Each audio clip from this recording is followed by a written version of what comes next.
And I'll give the floor to the distinguished representative of Armenia.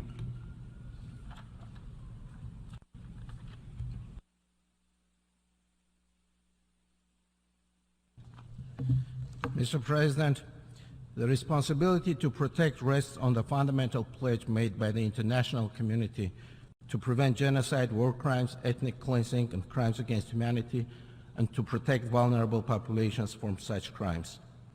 Within the United Nations, Armenia has been consistently campaigning to reinforce implementation of the Convention on the Prevention and Punishment of Crime of Genocide and to advance the prevention agenda.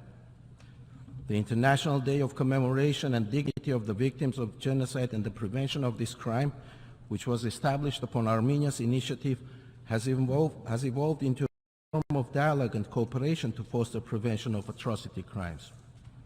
The United Nations Office on Genocide Prevention and Responsibility to Protect has a key role to play in advancing international efforts and prevention mechanisms through effective monitoring of grave human rights violations and assessing the risks of potential atrocities. Mr. President, while the conceptual debates and deliberations on this agenda item are important, and we appreciate the presentation of the report of the Secretary General on recognizing and addressing the embedded risks and drivers of atrocity crimes, it is imperative to reflect and address the situations when violations are committed by a perpetrator that is a member state, a UN member state. Since 12 December 2022, a vital transportation corridor connecting Nagorno-Karabakh with Armenia and the outer world has been disrupted, leaving a population of 120,000 people cut off from the outside world in conditions of a deteriorating humanitarian crisis.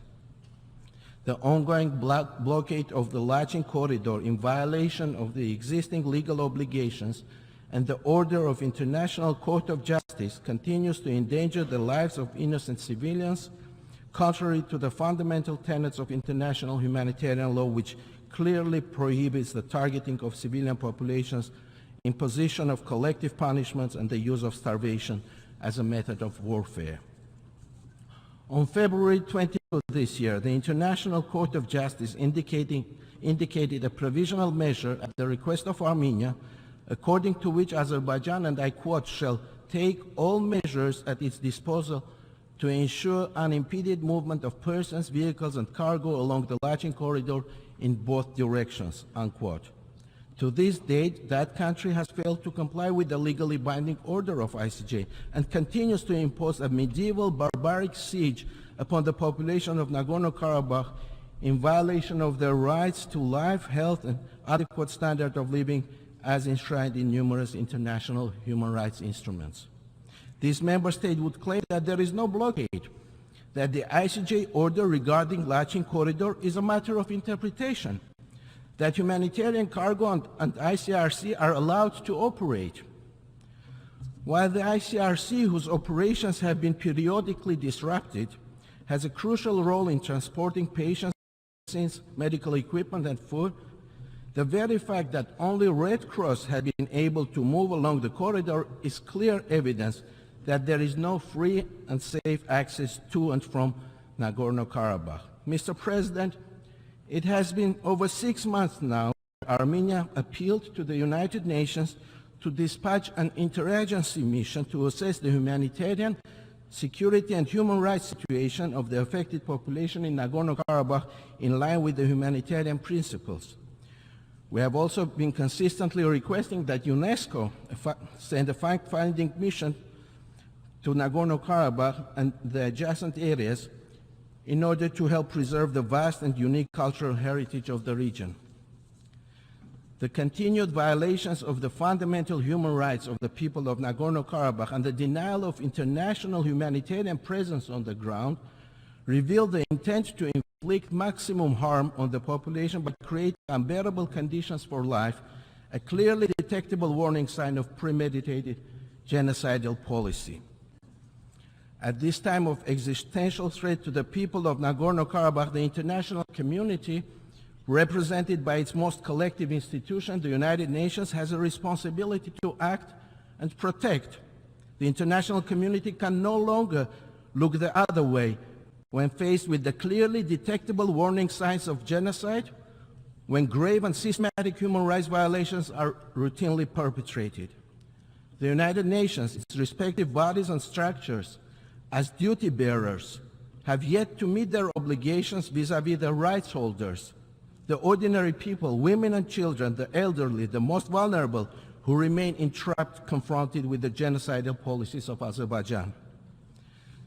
The latest report of the Secretary General makes a salient observation that accountability is vital for the prevention of atrocities.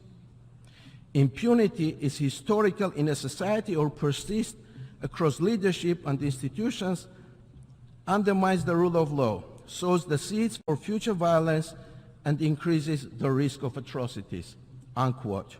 These words cannot be more true in relation to the action of the neighboring country when one follows the official narrative and the hate speech emanating from there at all levels. The international community has a shared responsibility to prevent and protect populations from atrocity crimes and to ensure that grave violations do not go unchecked. Impunity for violations of the international norms and principles has emboldened Azerbaijan to resort to new provocations and military escalation.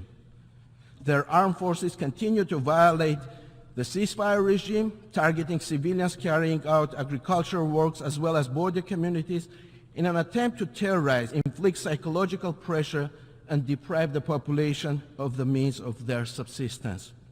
Mr. President, Armenia is fully committed to the efforts to effectively address and combat impunity, including through the mechanisms of the international criminal jurisdiction.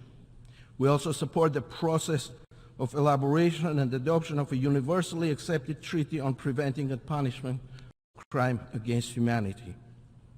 We will continue to work with all international partners and the UN system in order to uphold the principles of the responsibility to protect as a critical framework for preventing atrocities, promoting human rights, and upholding peace, security, and justice.